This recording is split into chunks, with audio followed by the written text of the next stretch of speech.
Hello everyone, this is Shivangi Sharma. I hope you all are doing well. In this lecture video हम one dimensional array को detail में cover कर रहे होंगे, जिसमें सबसे पहले हम देखेंगे कि वन डी एरे को डिक्लेयर कैसे किया जाता है। सेकंड हम देखेंगे उसको प्रोसेस कैसे किया जाता है। थर्ड हम देखेंगे कि वन डी एरे के एलिमेंट्स को इनपुट कैसे किया जाता है और कैसे उसे आउटपुट स्क्रीन पे डिस्प्ले किया जाता है। So let's start. First type में हम पढ़ेंगे वन डायमेंशनल एरे को, जिसको वन डी एरे भी बोला जाता है।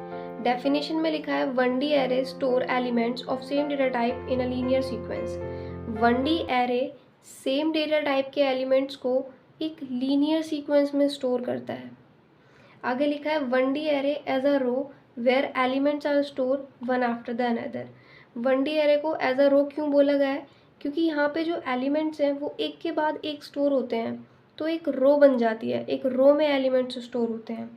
नाउ हम देखते हैं वन डी एरे का डिक्लेरेशन कैसे होता है प्रोग्रामिंग में। तो इसके सिंटेक्स में लिखा है सबसे पहले कि हमें कोई भी एरे डिक्लेयर करते टाइम उसका सबसे पहले डेटा टाइप लिखना होता है।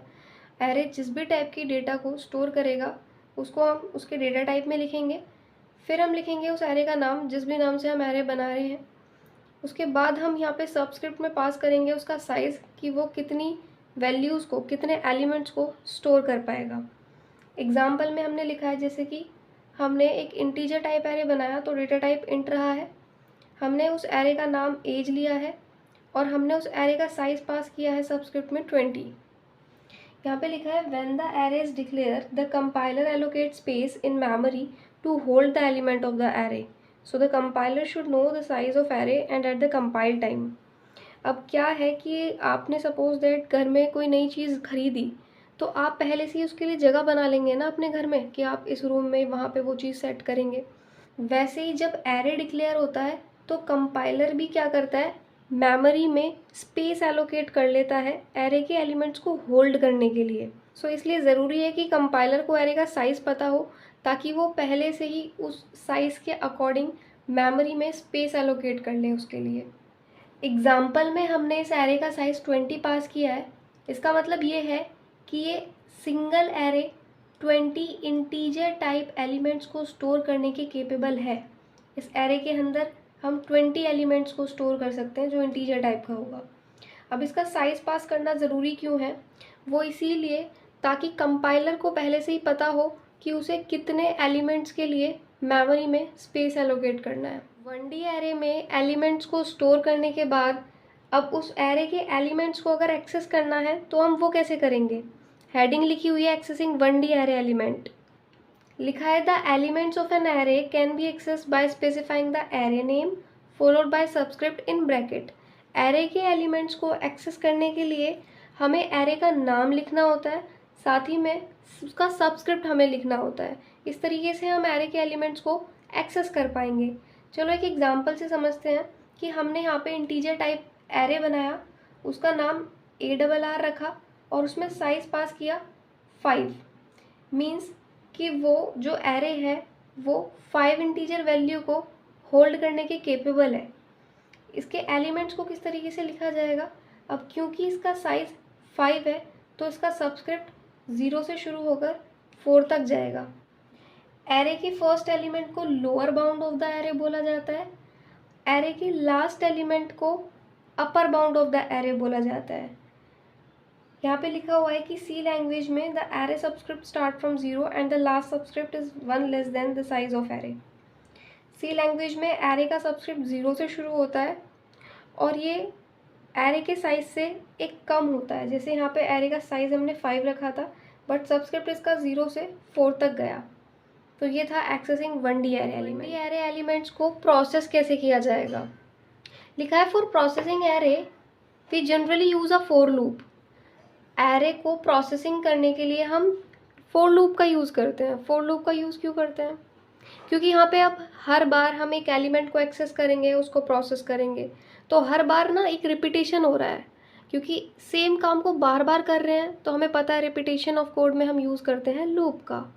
तो यहाँ पे एरे को जब भी हम प्रोसेस करेंगे हम फॉर लूप का यूज़ करेंगे। Initial value of loop variable is taken as 0 और हम उस लूप वेरिएबल की इनिशियल वैल्यू को 0 लेंगे। 0 इसीलिए क्योंकि हमें पता है कि एरे का सबस्क्रिप्ट भी 0 से शुरू होता है। The loop variable is increase by 1 each time. अब जो लूप का वेरिएबल है वो हर बार 1 से इंक्रीमेंट करेगा, so that we can access and process the next element in the array, ताकि हम एरे के नेक्स्ट एलिमेंट को एक्सेस और प्रोसेस कर पाएँ। तो यहाँ पे जो टोटल नंबर ऑफ पासेस होंगे ना लूप के अंदर, वो बराबर होंगे एरे के नंबर ऑफ एलिमेंट्स के। इन ईच पास हम हर एक एलिमेंट को प्रोसेस कर रहे होंगे। सपोज दैट कि हमारे पास एक एरे है जिसका साइज़ 10 है और वो इंटीजर टाइप एरे है। तो यहाँ पे सबसे पहले आता है रीडिंग वैल्यू इन एरे 10। अगर हमें एरे के एलिमेंट्स को रीड करना है, रीड बोले तो इनपुट करना है, यूज़र से इनपुट लेना है, तो हम यूज़ करेंगे फॉर लूप का। फॉर लूप में हमने आई की वैल्यू को इनिशियलाइज करा 0 से और इस लूप को चलाया लेस देन 10 तक। लेस देन 10 इसीलिए क्योंकि ये 0 से 9 तक चलेगा और हर बार आई की वैल्यू जो है वो 1 से इंक्रीमेंट करेगी। अब क्योंकि यूज़र से इनपुट ले रहे हैं वैल्यूज़ को, तो यूज़ कर रहे हैं स्कैनएफ फंक्शन का, और इसका फॉर्मेट स्पेसिफायर %d है क्योंकि इंटीजर टाइप एलिमेंट है। और यहाँ पे ये जो एलिमेंट है वो स्टोर हो जाएंगे एरे ऑफ आई में। अब आई की वैल्यू ना हर बार चेंज होगी। आई की वैल्यू शुरू में 0 होगी, फिर इंक्रीमेंट होकर 1 होगी, फिर 2 होगी। इस तरीके से ये प्रोसेस करेगा। एक एग्जांपल जब हम देखेंगे तो उसको और अच्छे से हम क्लियर कर रहे होंगे। अब देखते हैं display the value of array 10।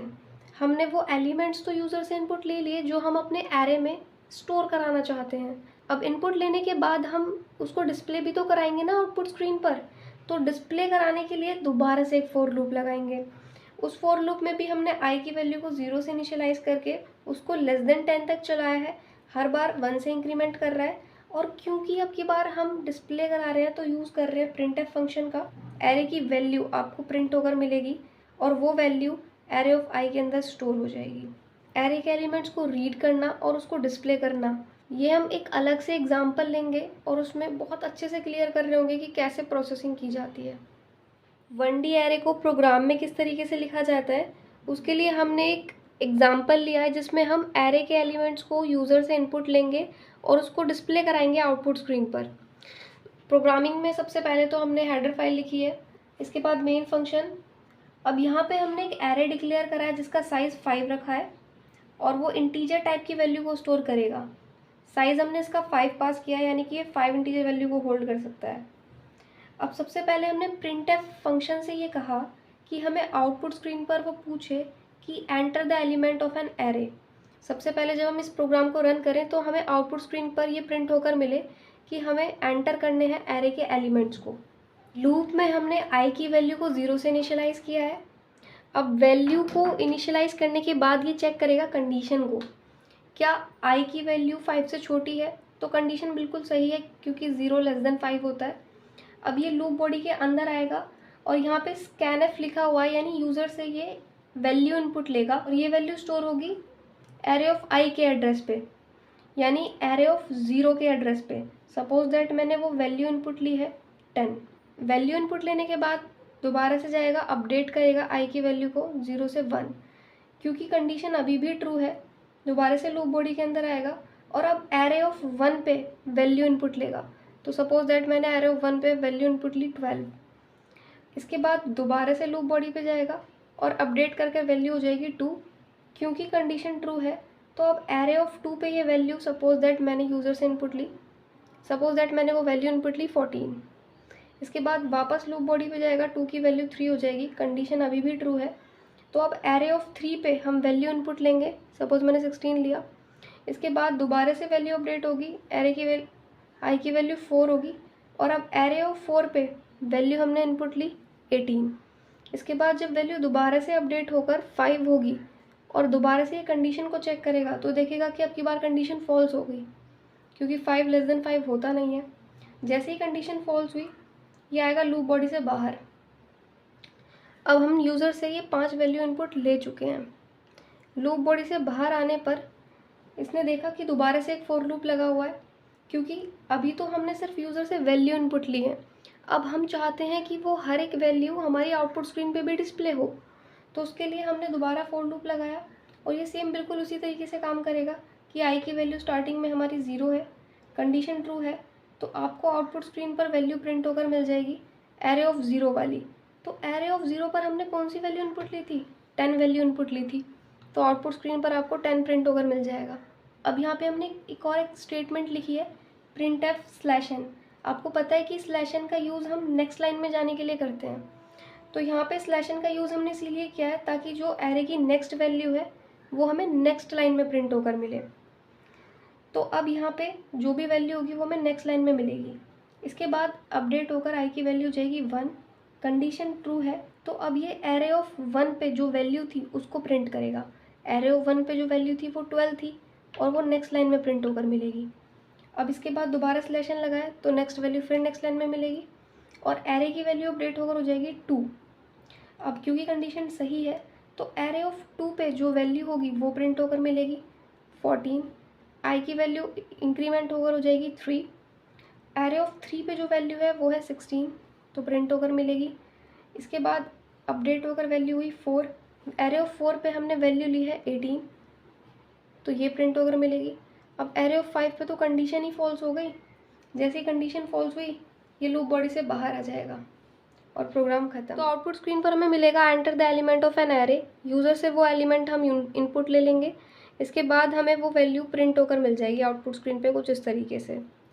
So this is all about 1 dimensional array. इसको हमने बिल्कुल डिटेल में एक्सप्लेन किया है। आई डोंट थिंक सो कि आपको कोई डाउट रहा होगा। If you have any doubt you can freely ask in the comment section. Now share this channel with those who are computer science students and take care of yourself.